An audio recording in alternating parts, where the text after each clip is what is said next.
जय हिंद साथियों। आज की इस वीडियो में हम एक ऐसे पेपर को देखने की कोशिश करेंगे जो आपका 27 तारीख को पूछा जाएगा। यानी कि आपका जो पहला पेपर है और पहली शिफ्ट होगी वो 27 अप्रैल को होगी। और 27 अप्रैल को कैसे सवाल आ सकते हैं हिंदी के, ये आज की इस वीडियो में बताऊंगा। कैसे सवाल जीके जीएस करंट अफेयर के आएंगे और कैसे सवाल रीजनिंग और मैथ्स के आएंगे, आज की इस वीडियो के माध्यम से आपको पता चलेगा। तो अगर आपने ये ठान लिया है कि इस बार सिलेक्शन लेना ही लेना है और हर हालत में लेना है, तो आज की इस वीडियो का क्वेश्चन नंबर 1 से लेकर क्वेश्चन नंबर अंतिम तक जरूर आप लोग देखिएगा। सबसे पहले मैं तो आपको एक टारगेट दे रहा हूं कि सबसे पहले हिंदी के 20 सवाल लिए हैं जैसे आपके एग्जाम में आएंगे जिस लेवल के, तो इसमें आपको कम से कम 13 से 14 प्रश्न बिल्कुल सही करना चाहिए। चलिए, तो पहला सवाल आपकी स्क्रीन पर है। आपसे कहा जा रहा है कि सही वर्तनी वाले शब्द का चयन करिए, यानी कि विक्रेता कैसे लिखा जाता है। तो मैं कहूंगा जैसे ऑप्शन नंबर बी में लिखा हुआ है ऐसे लिखा जाता है। अगला देखिए, जो बिना तिथि बताए आ जाए उसको क्या कहा जाता है भाई साहब? उसको तो अतिथि कहा जाएगा, जो बिना तिथि बताए आ जाए। उसके बाद देखिए, विश्व का पर्यायवाची क्या हो सकता है? तो विश्व के पर्यायवाची तो बहुत सारे होते हैं साथियों, जैसे कि विश्व को दुनिया भी कहते हैं, संसार भी कहते हैं, लोग भी कहते हैं, जगत भी कहते हैं, जग भी कहा जाता है। तो यहां पर अगर बात करते हैं साथियों, संसार आपका जवाब हो जाएगा। उसके बाद देखिए अगला सवाल, सही वर्तनी वाले शब्द का चयन करिए, यानी कि आपको बताना है अविलंब कैसे लिखा जाता है। अविलंब इन चारों की अगर हम बात करते हैं तो जैसे ऑप्शन नंबर ए में लिखा हुआ है अविलंब बिल्कुल ऐसे लिखा जाता है। उसके बाद देखिए, सही वर्तनी वाले शब्द का चयन करिए। खूबसूरती कैसे लिखा जाता है? खूबसूरती, तो खूबसूरती यहां पर ता में छोटी मात्रा लगी जो कि गलत है, यहां पर छोटे ऊ की मात्रा लगी है जो कि गलत है। मैं कहूंगा खूबसूरती में कैसे लिखा जाएगा? जैसे ऑप्शन नंबर डी में लिखा हुआ है। उसके बाद देखिए साथियों, अगला सवाल है खाली जगह का सवाल है। कहा जा रहा है कि आपकी यात्रा अशुभ हो, ऐसे थोड़ी ना कहते हैं। जंगल में हो ये भी नहीं, हंसमुख हो ये भी नहीं, आपकी यात्रा मंगल में हो साथियों ऐसे कहा जाता है और ऐसे ऑप्शन नंबर डी में लिखा हुआ है।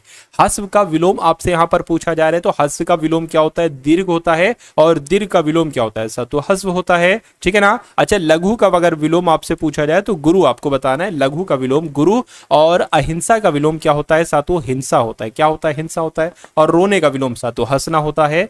उसके बाद देखिए यहां पर भी सही वर्तनी वाला शब्द बताना है। लालिमा कैसे लिखा जाता है? तो मैं तो कहूंगा जैसे ऑप्शन नंबर डी वाला शब्द लिखा हुआ है ये बिल्कुल सही लिखा हुआ है, बाकी सारे गलत हैं। लालिमा ऑप्शन नंबर डी वाला बिल्कुल सही हो जाएगा। गंगा के जल को जहर माना जाता है, ऐसा थोड़ी ना होता है। विष माना जाता है ये भी नहीं, पवित्र माना जाता है साथियों। गंगा के जल को पवित्र माना जाता है, ये आपका पूरा वाक्य होगा। अगला देखिए, स्थावर का साथियों विलोम क्या होगा? मुझे बताइए। स्थावर, स्थावर का विलोम साथियों क्या होता है? जंगम होता है। यह सवाल कई बार आपसे पूछा जा चुका है और इस बार भी पूछा जाएगा साथियों। अगला देखिए, आपसे कहा जा रहा है साथियों कि पथ का मुझे पर्यायवाची बताइए। पथ को क्या भानु कहते, पंछी कहते, पथी कहते या राह कहते हैं? तो पथ के तो बहुत सारे साथियों पर्यायवाची होते हैं। पथ को साथियों रास्ता भी कहते हैं, पथ पंथ भी कहा जाता है, मार्ग भी कहा जाता है। तो मैं कहूंगा यहाँ पर राह आपके सवाल का बिल्कुल सही जवाब हो जाएगा। जो बात पहले कभी ना हुई हो उसके लिए एक शब्द क्या होगा मुझे बताइए साथियों। अगर आपने अभी तक इस वीडियो को लाइक नहीं किया है तो वीडियो को लाइक कर दीजिए। चैनल पर अगर आप लोग नए हैं तो चैनल को भी साथियों तुरंत सब्सक्राइब कर दीजिए। अगर आप सब्सक्राइब कर लेंगे और जो पेपर होंगे एसएससी जीडी के रियल पेपर होंगे उसमें जैसे क्वेश्चंस पूछे जाएंगे एनालिसिस में कराऊंगा, इसलिए आपका ये सब्सक्राइब करना बहुत जरूरी है, क्योंकि वहां से आपको पहचान हो जाएगी कि भाई हाँ एग्जामिनर ऐसे ऐसे सवाल ये सवाल पूछ रहा है, तो आगे भी शिफ्ट में वैसे सवाल पूछे जाएंगे। तो वो सबसे ज्यादा महत्वपूर्ण आपके लिए वो चीज होगी, इसलिए चैनल को आप लोग सब्सक्राइब कर दीजिए। जो बात पहले कभी ना हुई हो उसके लिए एक शब्द क्या होता है? उसको अभूतपूर्व कहा जाता है, जो बात पहले कभी ना हुई हो। अगला देखिए साथियों, आग हसमुख रूप धारण कर चुकी है, हसमुख रूप थोड़ी ना धारण करती है। नफरत रूप, प्रेम रूप, भीषण रूप, आग भीषण रूप धारण करती है, ऐसा ऑप्शन नंबर डी में लिखा हुआ है।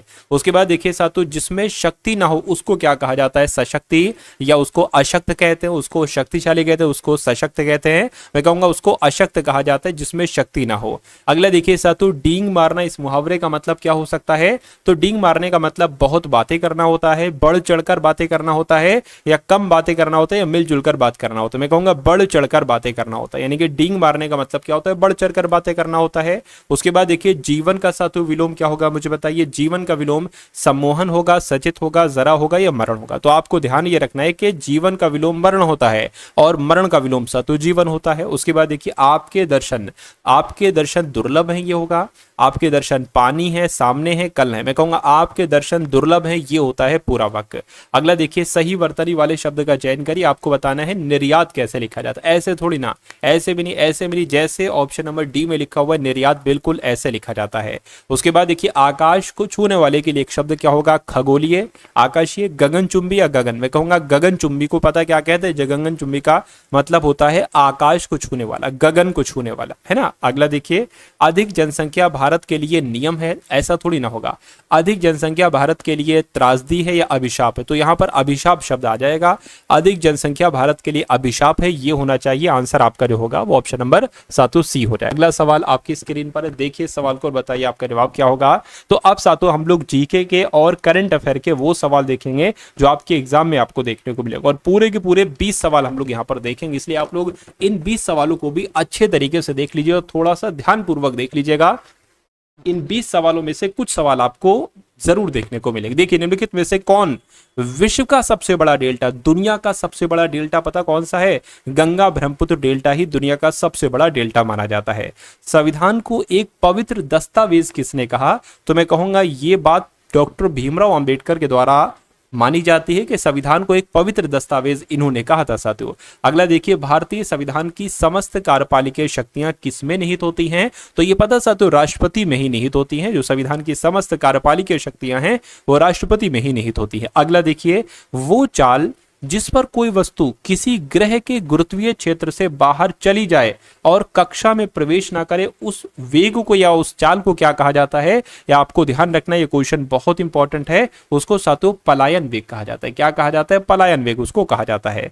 कोशिकाओं का वो समूह जिसकी संरचना समान होती है और जो साथ मिलकर एक विशिष्ट कार्य करता है, उसको किस नाम से जाना जाता है? तो उसको ही तो साथियों ऊतक कहा जाता है। कोशिकाओं का ये समूह होता है, इसकी संरचना समान होती है और ये साथ मिलकर एक विशिष्ट कार्य करता है, इसको ऊतक के नाम से जाना जाता है। निम्नलिखित में से कौन से विटामिन की कमी से रतौंधी नाम का रोग होता है जो मानव में पूर्ण दृष्टिहीनता का कारण बनता है? तो मैं कहूंगा विटामिन ए की बात चल रही है, क्योंकि रतौंधी नामक रोग जो है वो विटामिन ए की कमी से ही होता है। अगला सवाल आपकी स्क्रीन पर है, सारस कहां का राज्य पक्षी है? तो मैं कहूंगा ये तो उत्तर प्रदेश का राज्य पक्षी है। कौन सा? सारस। अगला देखिए, म्यांमार की राजधानी आपसे पूछी जा रही है, तो न्यायपीडियो की अगर बात करते हैं साथियों, ये म्यांमार की ही राजधानी है। अगला देखिए, भारतवर्ष के लिए इंडिया शब्द का प्रयोग सबसे पहले जो किया था वो किसने किया था? इनका नाम है साथियों हेरोडोटस, और इन्होंने ही भारतवर्ष के लिए सबसे पहले इंडिया शब्द का प्रयोग किया था। उसके बाद देखिए, साहित्य के प्रख्यात समर्थक राजा भोज ये किस वंश से जुड़े थे? तो ये किस वंश से जुड़े थे आपसे पूछा जा रहा है। मैं कहूंगा साथियों ये परमार वंश से जुड़े थे। साहित्य के समर्थक राजा भोज जो थे ना, ये परमार वंश से जुड़े थे। उसके बाद देखिए साथियों, अगला सवाल है, देखिए अब करंट अफेयर के हम लोग लगभग 10 सवाल यहाँ पर देख लेते हैं। बेंगलुरु में स्थित केंद्रीय रेशम बोर्ड में निदेशक के पद पर किसको नियुक्त किया गया है? तो PS गिरीशा को नियुक्त किया गया है बेंगलुरु में स्थित केंद्रीय रेशम बोर्ड में निदेशक के पद पर। उसके बाद देखिए, अत्यंत दुर्लभ चंदन तेंदुआ देखा गया। पता साथियों कहां पर देखा गया? कर्नाटक में देखा गया है। अत्यंत दुर्लभ चंदन तेंदुआ जो देखा गया वो कर्नाटक राज्य में देखा गया है। केंद्र सरकार ने किस राज्य में लोहित नदी पर कलाई द्वितीय जल विद्युत परियोजना को मंजूरी दी है? तो आपको याद रखना है साथियों, केंद्र सरकार ने अरुणाचल प्रदेश राज्य में लोहित नदी पर कलाई द्वितीय परियोजना को मंजूरी दी है। अगला देखिए, किस राज्य ने स्थानीय निकाय चुनावों में 2 बच्चों के नियम को खत्म कर दिया है? तो मैं कह सकता हूं साथियों तेलंगाना राज्य ने यह काम किया है। तेलंगाना राज्य ने स्थानीय निकाय चुनावों में 2 बच्चों के नियम को खत्म कर दिया है। ये आपको साथियों ध्यान रखना है। उसके बाद देखिए कि हाल ही में किस देश ने नया मिसाइल विध्वंसक पोत लॉदी लॉन्च कर दी है? तो लॉदी पता है किसने साथियों लॉन्च किया है? चीन देश ने ये लॉन्च किया है लॉदी नाम का विध्वंसक पोत। आंसर आपका सी होगा। किस देश ने इंडियन प्रीमियर लीग के प्रसारण पर रोक लगा दी है? तो पता साथियों ये काम किसने किया है? मैं कहूंगा ये काम बांग्लादेश ने किया है। बांग्लादेश ने इंडियन प्रीमियर लीग के प्रसारण पर रोक लगा दी थी। खेलो इंडिया बीच गेम्स के दूसरे संस्करण का उद्घाटन किस स्थान पर साथियों किया गया है? तो ये दीव नामक स्थान पर किया गया है। अगला देखिए, किसे नृत्य कलानिधि पुरस्कार से सम्मानित किया गया है? तो किसको किया गया है साथियों? उर्मिला सत्यनारायण इनका नाम है और इनको ही कलानिधि पुरस्कार से सम्मानित किया गया है। सिक्किम उच्च न्यायालय के मुख्य न्यायाधीश अभी हाल फिलहाल में नियुक्त हुए, ये क्वेश्चन इंपॉर्टेंट है। जस्टिस ए मोहम्मद मुश्ताक इनका नाम है और ये सिक्किम के हाई कोर्ट के मुख्य न्यायाधीश बन चुके हैं।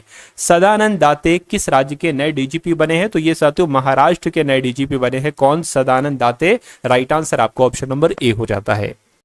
तो सातों 40 सवाल आप लोगों ने देख लिए, जिसमें से हिंदी के पूरे 20 सवाल आप लोगों ने देखे और GK GS plus current affair के 20 सवाल आप लोगों ने देखे। अब सातों मैं आपको रीजनिंग के लगभग वैसे सवाल करवाऊंगा जो एसएससी जीडी 2026 के एग्जाम में आपसे पूछे जाएंगे। तो इन सवालों को आप लोग देखिएगा और अपनी रीजनिंग को मजबूत कीजिएगा, क्योंकि मेरा ऐसा मानना है कि इस एसएससी जीडी के एग्जाम में हिंदी और रीजनिंग सबसे आपकी जरूरी होना चाहिए, अच्छी होना चाहिए, मजबूत होना चाहिए। इन दो सब्जेक्ट पर आपकी पूरी पकड़ होना चाहिए, इतनी पकड़ होना चाहिए साथियों कि 20-20 40 सवाल आएंगे और 40 में से 40 के 40 आप सही करके आओ, तब तो आप सिलेक्शन के नजदीक पहुंच पाओगे, है ना। देखिए साथियों एक एक चीज आपको करवाऊंगा। देखिए 42 विद्यार्थियों की कक्षा में नूतन का स्थान नीचे से 22वां है, तो कह रहे कि ऊपर से स्थान क्या होगा नूतन का, यानी कि टोटल कितने छात्र हैं, मान लीजिए ऐसे नहीं करके ऊपर नीचे की बात की गई है, टोटल कितने छात्र हैं साथियों, 42 छात्र हैं, ठीक है।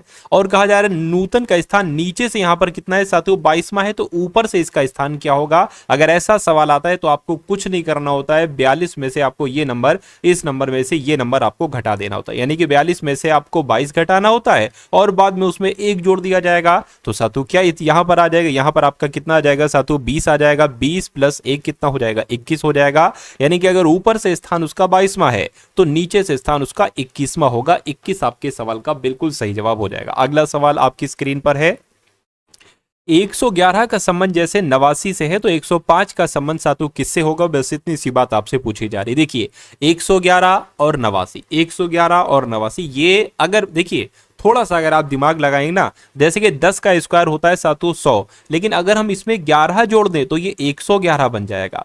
उसी प्रकार अगर बात करते हैं 10 का स्क्वायर होता है 100, लेकिन उसी में अगर हम 11 घटा दें, यानी कि 100 में से 11 घटा दें तो 89 बन जाएगा। समझ गए। तो इसी टाइप का कुछ लॉजिक सातों यहां पर लगना चाहिए मेरे हिसाब से। देखिए अगर हम 10 का स्क्वायर करते हैं और उसमें 5 जोड़ देते हैं तो 105 बन जाएगा, लेकिन अगर हम 10 का स्क्वायर करते हैं और उसमें से 5 घटा देते हैं तो 100 माइनस 5 यानी कि 95 आ जाएगा। और 95 हमें ऑप्शन में भी मिल गया है, ऑप्शन नंबर ए में मिल गया है। तो जिनका भी आंसर ऑप्शन नंबर ए के साथ है तो बिल्कुल करेक्ट है। अगला सवाल आपकी स्क्रीन पर आपसे कहा जा रहा है कि 4 शहर हैं PQRS इस प्रकार हैं कि QR के पश्चिम दिशा में है। तो भैया जैसे जैसे कह रहे हैं वैसे वैसे हम लोग करेंगे। मैं आपको दिशाएं बता देता हूं। मान लीजिए आप यहां पर हैं, आपका ये वाला हमेशा उत्तर होगा, ये वाली साइड हमेशा पूर्व मानेंगे और ये वाली हमेशा दक्षिण मानेंगे और ये वाली हमेशा पश्चिम मानेंगे। देखिए आपसे कहा गया है कि QR के पश्चिम में है, तो R के पश्चिम में, यानी कि अगर हम बात करते हैं सातु Q की अगर बात करें, Q जो है ना ये R के पश्चिम में, देखिए मैंने R के पश्चिम में बना दिया। R के पश्चिम में कौन है, Q है। उसके बाद कहा जा रहा है कि R S के दक्षिण में, यानी कि R जो है ना ये S के दक्षिण में, देखिए नीचे होता है दक्षिण, S के दक्षिण में हो गया R। कह रहे कि S P के पूर्व में है। S जो है ना ये देखिए P के पूर्व में है, देखिए ना P के पूर्व में कौन है, S है, ठीक है। कह रहे कि तो बताओ Q यानी कि ये S के किस दिशा में है, S के किस दिशा में, यानी कि अगर इधर से हम देखते हैं तो ये कौन सी दिशा कहलाएगी, Q वाली। तो देखिए ये कौन सी दिशा होती है, दक्षिण की, और ये दिशा कौन सी होती है साथियों, पश्चिम की। तो ये दिशा आपसे पूछी जा रही है तो दक्षिण पश्चिम हो जाएगा। तो दक्षिण पश्चिम कहां पर लिखा हुआ है, ऑप्शन नंबर बी पे लिखा हुआ है। तो जिनका आंसर ऑप्शन नंबर बी के साथ है तो मैं कहूंगा आंसर आपका बिल्कुल करेक्ट हो जाता है भाई, बहुत बढ़िया, वेरी गुड क्लास। अगला सवाल आपकी स्क्रीन पर है।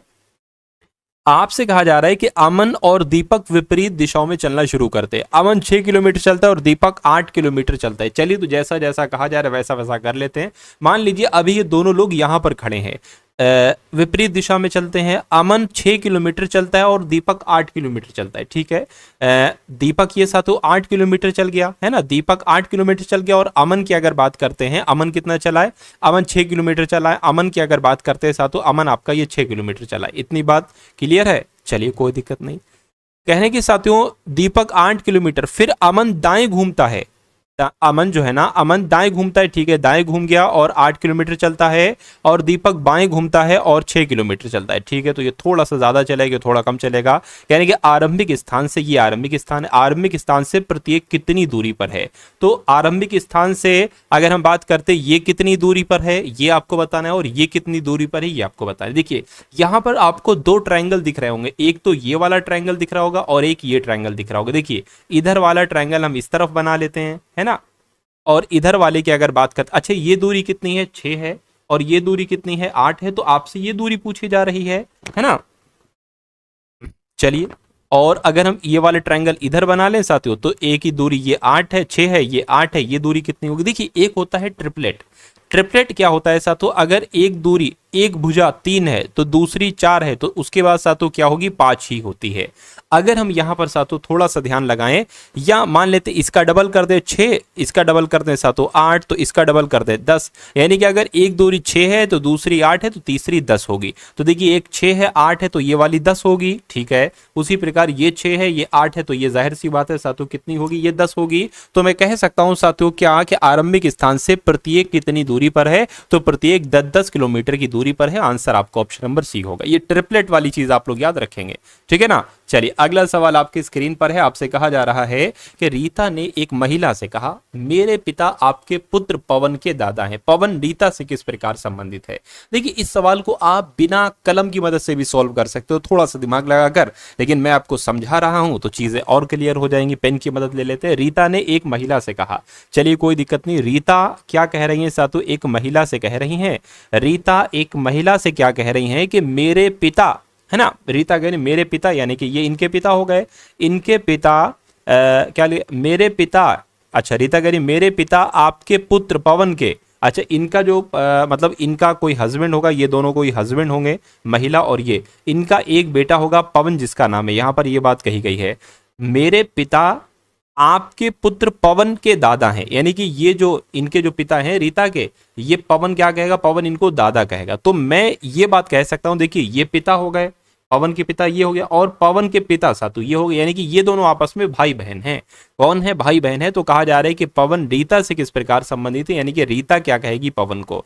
तो रीता क्या कहेगी पवन को, रीता और पवन का क्या रिश्ता है, रीता के भाई का बच्चा है, ये रीता के भाई का बेटा है, तो भाई के बेटे को क्या कहा जाता है, भतीजा कहा जाता है। तो भतीजा आपका जवाब हो जाएगा, और जिनका भी आंसर बी है तो बिल्कुल करेक्ट हो जाता है। अगला सवाल आपकी स्क्रीन पर आपसे कहा जा रहा है कि एक निश्चित कोड भाषा में AUSTERE को 13102595 के रूप में लिखा जाता है, तो SETTING सेटिंग को क्या लिखा जाएगा। अगर आप थोड़ा सा यहां पर ध्यान से देखेंगे तो आप ये पाएंगे कि ए को यहां पर सातों 1 लिखा गया है और यू को यहां पर 3 लिखा गया। ये कैसे हो सकता है, एस को यहां पर 1 लिखा गया है ना, ऐसे कैसे। देखिए अगर हम बात करते ए 1 पर होता है, ठीक है कोई बात नहीं, यू जो होता है ना, यू 21 पर होता है, तो ऐसा तो नहीं, 2 और 1 को जोड़कर यहां पर 3 बनाया गया है। उसी प्रकार एस जो होता है वो 19 पर होता है, 1 और 9 को जोड़कर सातों 10 यहां पर बनेगा, देखिए 10 लिखा हुआ है। और टी होता है 20 पर, 2 + 0 2 ही होता है। ई होता है 5 पर, और आर होता है 18 पर, तो 1 और 8 कितना हो जाएगा, 9। देखिए 9 लिखा हुआ है और ई 5 पर होता है, तो सेम टू सेम यही लॉजिक हम इसमें लगाएंगे। एस होता है साथियों 19 पर, 1 और 9 10 हो जाएगा, तो 10 या तो ये होगा या तो ये होगा। ई 5 पर होता है। टी की अगर बात करते हैं 2 और 2 आएगा, देखिए 2 और 2 यहां पर लिखा हुआ। आई जो होता है वो 9 पर होता है। एन जो होता है वो 14 पर होता है साथियों, तो ये 5 हो जाएगा, यानी कि ये वाला आंसर आपका होगा। और जी 7 पर होता है, तो कुल मिला के आपका सही जवाब जो होगा वो ऑप्शन नंबर सी के साथ जाएगा। अगला सवाल आपकी स्क्रीन पर है, देखिए साथियों पेपर आपका क्रैक मानेंगे, यानी कि मैं आपके एग्जाम तक, आपकी शिफ्ट तक इतनी तैयारी करवा दूंगा कि रीजनिंग में आपको 20/20 करना है। 20 सवाल आएंगे, 20 में से एक सिंगल क्वेश्चन आपका गलत नहीं होगा। भाई साहब मैथ की आपकी इतनी तैयारी करवा दूंगा कि कुछ नहीं साथों 18 तो कर ही आओ आप 20 में से। और हिंदी की आपकी इतनी तैयारी करवा दूंगा कि 20 में से 20, एक सिंगल क्वेश्चन भी हिंदी में भी नहीं कटने दूंगा। हाँ थोड़ा सा जीके की अगर बात करते हैं, जीके करंट अफेयर की बात करते हैं, तो अगर आपका 12-13 भी स्कोर आता है तो ये अच्छा माना जाता है। तो कुल मिला के इसको जरा जोड़ कर तो देखिए कितना हो गया, रीजनिंग और हिंदी की मदद से 20-20 40 है ना, 40 और ये आपका हो गया 58। अगर हम 12 जोड़ लेते हैं साथों इधर, तो कितना हो जाएगा, ये आपका 70 हो जाएगा, है ना। कितना हो जाएगा साथियों, 70 हो जाएगा। 70 स्कोर, ये तो हमने कम जोड़ा, देखिए जीके में हमने कितना कम जोड़ा है, आप थोड़ा सा बढ़ा सकते हो, है ना। चलिए और एक तरीके से अगर बात करते हैं पूरे क्वेश्चन कितने आएंगे, 80 में से, अगर 80 में से साथियों 70 आ रहे हैं, देखिए 20-20-20 80 में से 70 आ रहे हैं, तो ये एक बहुत अच्छा स्कोर माना जाएगा। अगर आप मान लीजिए रीजनिंग में एक आध क्वेश्चन आपका गलत हो जाता है, मैथ में एक आध क्वेश्चन गलत हो जाता है, हिंदी में एक आध क्वेश्चन गलत हो जाता है, तब भी साथियों ये आपका कुछ नहीं 65 स्कोर बनेगा 80 में से। और ये स्कोर को अगर आप कर लेते हैं तो आप कोई भी पोस्ट डालेंगे, फर्स्ट प्रेफरेंस आपको मिलेगी, सबसे पहले साथियों नाम आपका ही होगा, है ना। मतलब अच्छे रैंकर्स की श्रेणी में नाम आपका होगा। तो ये बस आपको करना है, जैसे चीजें मैं आपको बता रहा हूं वो चीजें सातों आपको करते जाना है, आपका पेपर आराम से सातों क्रैक हो जाएगा। चलिए खैर अगले नंबर की बात करते हैं। इस सवाल की अगर हम बात करते हैं, क्या कहा आपसे जा रहा है, इसको हटा देते हैं साथियों। तो वीडियो को अगर आपने लाइक नहीं किया, चैनल पर नए हैं, चैनल को भी सब्सक्राइब नहीं किया, तो ये दोनों काम आप लोग कर लीजिए, आपके लिए बहुत फायदेमंद हो जाएगा साथियों। ये देखिए, राम की ओर इशारा करते हुए श्याम ने कहा, उसके पिता मेरे पिता की पुत्री के पति हैं। श्याम के पिता का राम की मां से क्या संबंध होगा, ये आपसे पूछा जा रहा है। देखिए थोड़ा सा अगर आप ध्यान देंगे ना तो इस सवाल के राइट आंसर तक पहुंच जाएंगे। यहां पर जिक्र चल रहा है राम की ओर इशारा करते हुए श्याम ने कहा। श्याम क्या कहता है साथियों, अभी यहां पर हम लोग देखते हैं। श्याम कहता है राम की तरफ इशारा करते हुए, श्याम कहता है, श्याम ने कहा राम की ओर इशारा करते हुए, उसके पिता यानी कि इस राम के पिता, कौन, राम के पिता, पिता के लिए हम प्लस लगा लेते हैं, राम के पिता, उसके पिता जो है ना, मेरे पिता के पिता, अच्छा भाई, श्याम के पिता अच्छा, श्याम के पिता की पुत्री, अच्छा पिता के पिता की पुत्री, तो ये कौन हो जाएंगी, श्याम के पिता की बहन हो जाएंगी। अरे भाई श्याम के पिता की पुत्री कौन हो जाएंगी, तो माइनस लगा लेते हैं, श्याम के पिता की ये कौन हो जाएंगी, बहन हो जाएंगी, ठीक है। उसके बाद कहा जा रहा है कि पिता की जो पुत्री यानी कि ये जो है ना पुत्री के पति हैं, कौन, राम के पिता जो है ना श्याम के पिता की पुत्री के पति हैं, यानी कि ये दोनों आपस में पति पत्नी है। राम के पिता और श्याम के पिता की बहन पत्नी है और ये पतिदेव हैं। श्याम के पिता यानी कि ये श्याम के पिता का राम की माँ से क्या संबंध होगा, राम की माँ से, राम की माँ कौन होगी, राम की माँ ये हो जाएंगी। तो ये दोनों तो आपस में भाई बहन है, तो राम की माँ क्या कहेंगी, श्याम के पिता को भाई कहेंगी, तो भाई कहां पर लिखा हुआ है, ऑप्शन नंबर सी में लिखा हुआ है। तो ऐसे साथों आप लोग यहां पर करेंगे। चलिए उसके बाद देख लेते हैं नेक्स्ट नंबर का सवाल आपकी स्क्रीन पर है। आपसे कहा जा रहा है कि 7 लड़के हैं, राम, सुमित, सुनील, राहुल और राज। अमन और अमित एक वृत्ताकार मेज के चारों ओर केंद्र की ओर मुख करके बैठे, जरूरी नहीं इसी क्रम में बैठे हो। तो एक हम बना लेते हैं सर्किल। यहाँ पर कितने लोग हैं साथों, 7 लोग हैं ना, तो एक सेकेंड, कितने लोग हैं, 7 लोग हैं, 1 2 3 4 5 6 और एक यहां पर 7 हो गया। अब देखिए साथों, राज अमन के दाईं ओर दूसरे स्थान पर है, सुनील अमन के बाईं ओर तीसरे स्थान पर है, राज अमन, सुनील अमन। अब देखिए यहां पर हमें कॉमन मिल रहा है अमन, तो हम ये वाली लाइन सबसे पहले सॉल्व कर लेंगे वाली लाइन, क्योंकि अमन की मदद से हम थोड़ा आसान हमें हो जाएगा। अमन के दाईं ओर दूसरे स्थान पर, अब इसमें से आप अमन को कहीं पर भी बैठा सकते हो। मान लीजिए अमन हमने यहां पर बैठा दिया, सबका मुंह केंद्र की तरफ है, तो अमन के दाईं ओर दूसरे स्थान पर साथों यानी 1 2 यानी कि यहां पर राज बैठेगा, तो राज बैठा दिया। अब कहने के अमन के बाईं ओर से तीसरे स्थान पर सुनील है, तो 1 2 3 यानी कि सुनील कहां पर बैठेगा, सुनील यहां पर बैठेगा। तो ये बात भी साथों क्लियर हो गई, कोई दिक्कत नहीं है। अब कहा जा रहा है साथों यहां पर आपसे कि राम अमन का निकटतम पड़ोसी नहीं है, राम अमन का निकटतम पड़ोसी नहीं, यानी कि राम ना तो यहां बैठेगा ना तो यहां बैठेगा, तो फिर राम या तो यहां बैठ सकता है या फिर यहां बैठ सकता है। ठीक है, देखते हैं अभी। राम अमन का निकटतम पड़ोसी नहीं है, अमित राम के दाईं ओर दूसरे स्थान पर है, तो राम के दाईं ओर दूसरे स्थान पर अगर राम को हम यहां पर बैठाते हैं तो राम के दाईं ओर दूसरे स्थान पर अमित फिर यहां पर आएगा, लेकिन यहां पर तो अमन बैठा हुआ है, तो राम को फिर हम यहां पर बैठा लेंगे, क्योंकि राम के दाईं ओर दूसरे स्थान पर अमित बैठा है, तो 1 2 अमित साहब यहां पर बैठ जाएंगे। चलिए, तो अमित, यहां पर एक बात ये भी कही गई थी कि अमन का निकटतम पड़ोसी नहीं है राम, तो अमन का निकटतम पड़ोसी नहीं है राम। ठीक है, अमित राम के दाईं ओर से दूसरे स्थान पर है, ये भी हो चुका है। राहुल अमित का निकटतम पड़ोसी नहीं है, राहुल जो है ना ये अमित का निकटतम पड़ोसी नहीं है, तो राहुल यहां पर नहीं आएगा क्योंकि अमित बैठा हुआ है, तो जाहिर सी बात है राहुल यहां पर आ जाएगा। ठीक है, कह रहे कि सुमित के बाईं ओर से तीसरे स्थान पर कौन है, सुमित कहां पर है, सुमित ही तो नहीं लिखा जाता, तो एक जगह बची है, सुमित यहां पर बैठा होगा। तो आपसे कहा जा रहा है कि सुमित के बाईं ओर से तीसरे स्थान पर कौन है, 1 स्थान 2 स्थान तीसरा स्थान, यानी कि सुमित के बाईं ओर से तीसरे स्थान पर राम है। तो राम आपके सवाल का जो होगा वो बिल्कुल सही और सटीक जवाब हो जाएगा भाई, बहुत बढ़िया, वेरी गुड क्लास। चलिए साथ उसके बाद देखिए अगले नंबर का सवाल आपकी स्क्रीन पर है। आपसे कहा जा रहा है कि ZKPDHRHETLBV, तो आपको बताना है कौन से यहाँ पर 3 लेटर आएंगे। थोड़ा सा अगर आप ध्यान लगाएंगे तो मेरा मानना है राइट आंसर तक आप लोग पहुंच जाएंगे। देखिए Z से यहाँ पर D हुआ है क्या, D से यहाँ पर H हुआ है और H से यहाँ पर L हुआ है, तो मेरे हिसाब से 4 की बढ़ोतरी हुई है। देखिए यहाँ पर भी 4, यहाँ पर भी 4, यहाँ पर भी 4। उसी प्रकार K से यहाँ पर H हुआ है, अब यहाँ पर के होता है 11 पर, एच होता है 8 पर। तो यहाँ पर 11 से 8 जो हुआ है कितने घटाए गए? मैं कहूँगा 3 घटाए गए। एच से ई हुआ है 3 घटाए गए, ई से बी हुआ है 3 घटाएंगे, तो यहाँ पर भी 3 घटाए जाएंगे। तो सबसे पहले बी में जब आप सातों 3 घटाओगे तो कितना आ जाएगा? वाई आ जाएगा। और जेड जो मामला चल रहा था 4 बढ़ेगा, एल बढ़ेगा, तो सातों यहाँ पर पी आ जाएगा। तो पी वाई कहाँ पर लिखा हुआ है? यहाँ पर लिखा हुआ है। तो यही आपका जवाब है। के पी से आर हुआ है, आर से टी हुआ है, टी से वी हुआ है, यानी कि दो दो वर्ड आए। तो वी के बाद 2 बार क्या आता है साथियों? मैं कहूंगा एक्स आता है। तो एक्स देखिए यहां पर ही लिखा हुआ है। तो जिनका आंसर ऑप्शन नंबर ए के साथ है तो बिल्कुल करेक्ट है। अगला सवाल आपकी स्क्रीन पर कह रहे हैं कि फूल, फल और पत्ते के लिए जो आरेख बन सकता है वो बताइए मुझे। देखिए फूल एक अलग चीज है, फल एक अलग चीज है और पत्ते भी एक अलग चीज है। तो ये मान लेते हैं फूल हो गए, ये फल हो गए, ये पत्ते हो गए। तो ऐसा आरेख जो बना है वो ऑप्शन नंबर सी में ही बना हुआ है। उसके बाद देखिए अगले नंबर का सवाल। तो अब आपके सामने साथ तो यहाँ पर मैथ्स के क्वेश्चन स्टार्ट हो चुके हैं। इन सवालों को बहुत बारीकी से आप लोग देखिएगा, एक एक कॉन्सेप्ट आपके लिए बहुत लाजवाब है।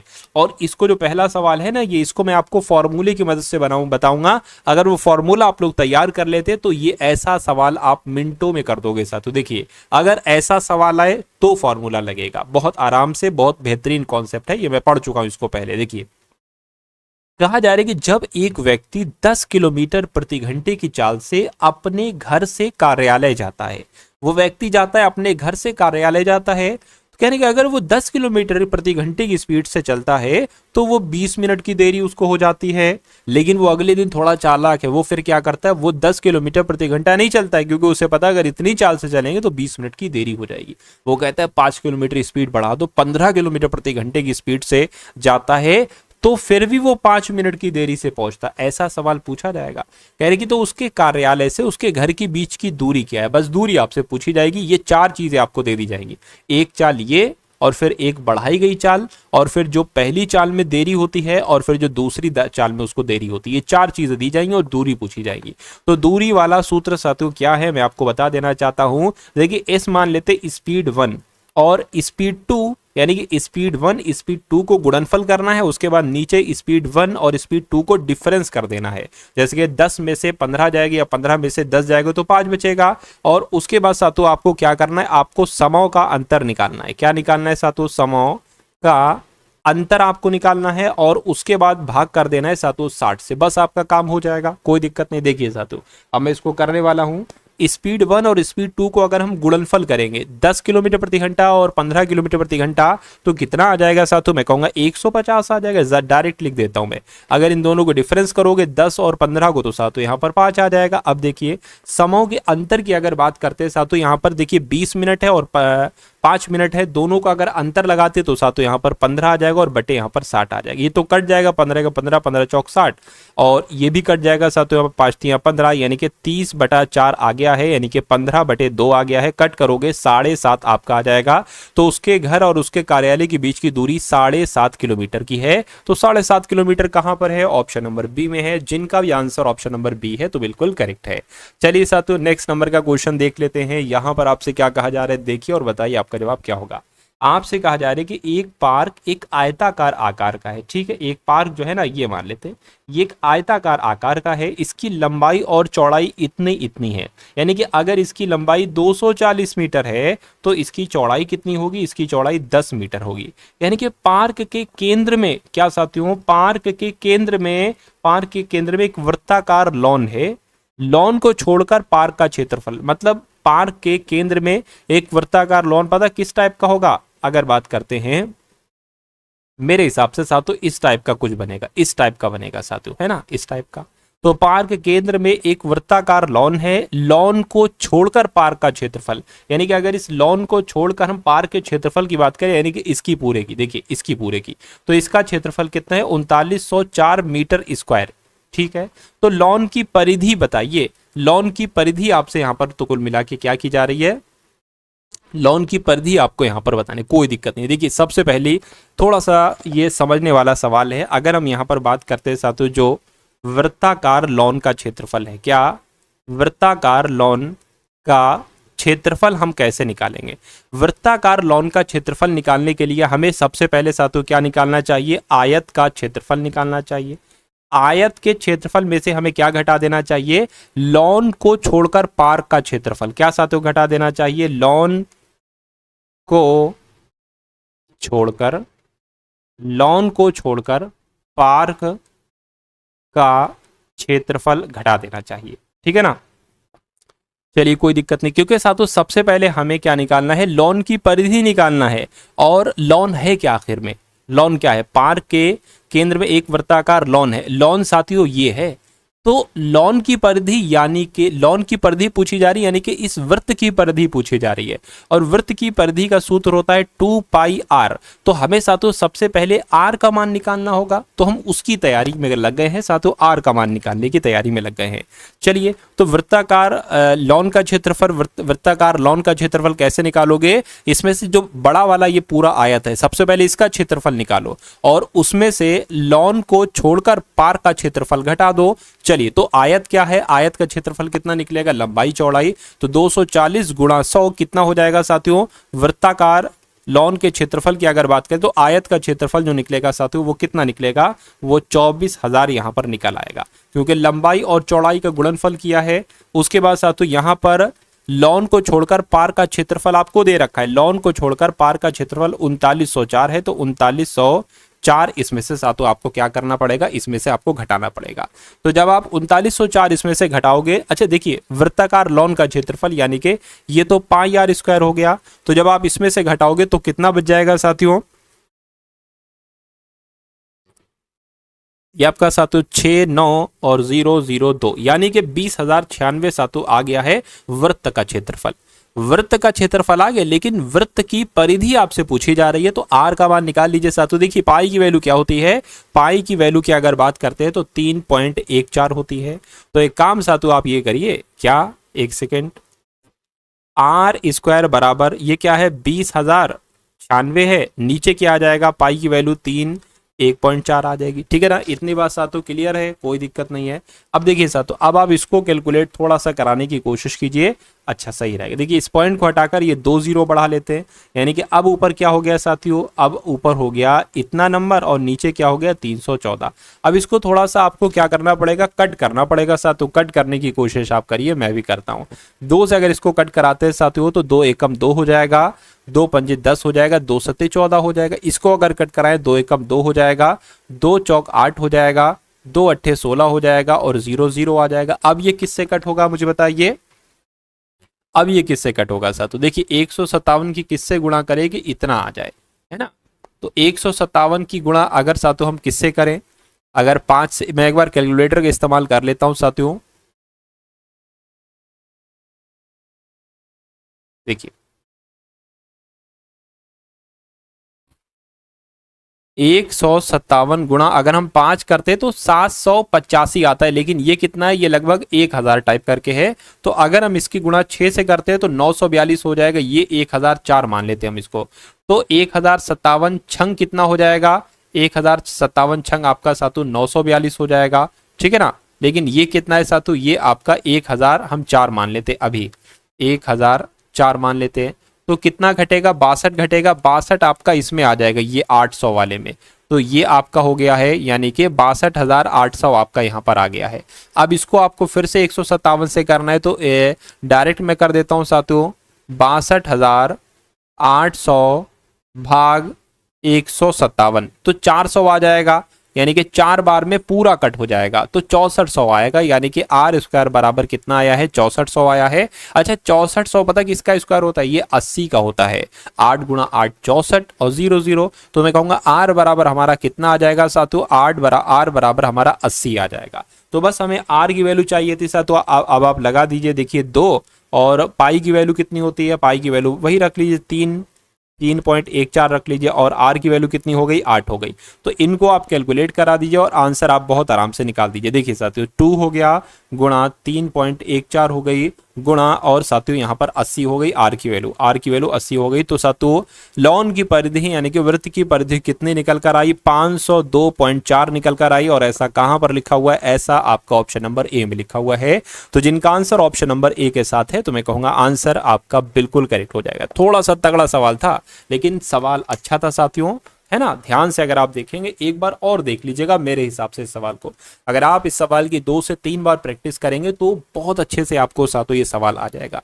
1-2 सवाल और बाकी हैं, उनको भी देख लीजिए। एक पाइप 10 मिनट में एक टैंक को भर सकता है, जबकि दूसरा पाइप 12 मिनट में इसे खाली कर सकता है। यानी कि एक पाइप है वो 10 मिनट में भर देता है, प्लस लगा देते हैं। दूसरा पाइप है वो इसको खाली करता है सातों 12 मिनट में। अच्छा भाई, यदि पाइपों को बारी बारी 1-1 मिनट के लिए खोला जाए तो पहले पाइप से शुरू करने पर टैंक कितनी देर में भर जाएगा? भरने की बात चल रही है। देखिए, एक ऐसा नंबर ले लीजिए जो कि दोनों से कट जाए। ठीक है, तो हमने ले लिया पहला प्रोसेस। अब देखिए कितनी बार में कटेगा, ये कटेगा 12 बार में और ये कटेगा साथियों 10 बार में। यानी कि अगर क्षमता निकाली है ये हमने साथियों, अगर पहला वाला पाइप 1 मिनट में 12 लीटर भरता है मान लीजिए, तो दूसरा पाइप उसी मिनट के दौरान 10 लीटर खाली कर देता है ना।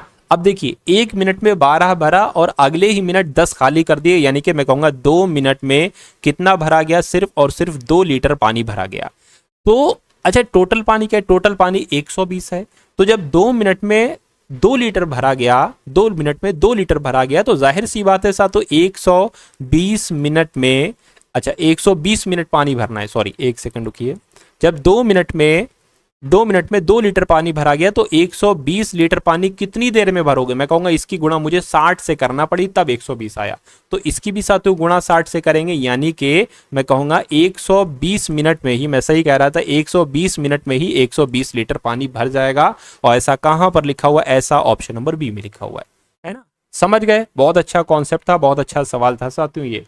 चलिए उसके बाद देखिए अगला सवाल आपकी स्क्रीन पर है। इसको भी थोड़ा ध्यान से अगर आप देख लेंगे तो मेरा मानना है अच्छे तरीके से ये कॉन्सेप्ट, ये चुनिंदा मैथ्स के कॉन्सेप्ट होते हैं जो मैं लेकर आता हूं।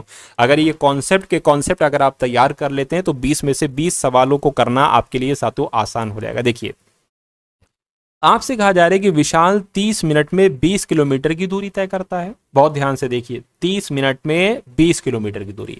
यदि वह 18 मिनट में आधी दूरी तय करता है, उसके पास टोटल समय है 30 मिनट का। जो शुरू के 18 मिनट है ना, उसमें वो आधी दूरी तय कर लेता है, यानी कि 10 किलोमीटर दूरी तय कर लेता है ना। यानी कि 18 मिनट में जब वो आधी दूरी, बोले तो 10 किलोमीटर की दूरी तय कर लेता है। अच्छा, अब 20 किलोमीटर दूरी थी, कितनी बची है? 10 किलोमीटर की ही दूरी बाकी है। 10 तो तय कर लिया, लेकिन अब मिनट कितने बचे हैं? 30 मिनट टोटल थे उसके पास। 18 मिनट में आधी दूरी तय की, तो अब उसके पास 12 मिनट ही बाकी हैं। यानी कि 12 मिनट में वो अगले 10 किलोमीटर की दूरी तय करेगा। तो कहने के तो शेष दूरी, यानी कि 10 किलोमीटर की दूरी, शेष दूरी, इसको तय करने के लिए और पूरी यात्रा 30 मिनट में पूरी करने के लिए उसकी गति क्या होगी? तो गति पूछी जा रही, यानी कि चाल पूछी जा रही। तो चाल बराबर क्या होता है साथियों? दूरी बटा समय होता है। तो साथियों दूरी यहां पर हमें कितनी तय करना है? 10 किलोमीटर की। ठीक है, 10 किलोमीटर की। समय कितना है साथियों? 12 का समय है। लेकिन इस समय को साथियों आप घंटे में बदलिए, क्योंकि घंटे में यहां पर है। तो अगर किसी भी मिनट को घंटे में बदलना होता है तो 60 से भाग दे दी जाती है। अब ये 60 ऊपर चला जाएगा साथियों, यहां पर आ जाए, इसको हटा दीजिए। 12 एकम 12, 12 पंजे 60, 10 पंजे 50 हो जाएगा। तो मैं कहूंगा चाल कितनी निकल कर आएगी? चाल आपकी 50 किलोमीटर प्रति घंटा निकल कर आएगी। और ऐसा कहां पर लिखा हुआ है? ऐसा आपका ऑप्शन नंबर ए में लिखा हुआ है।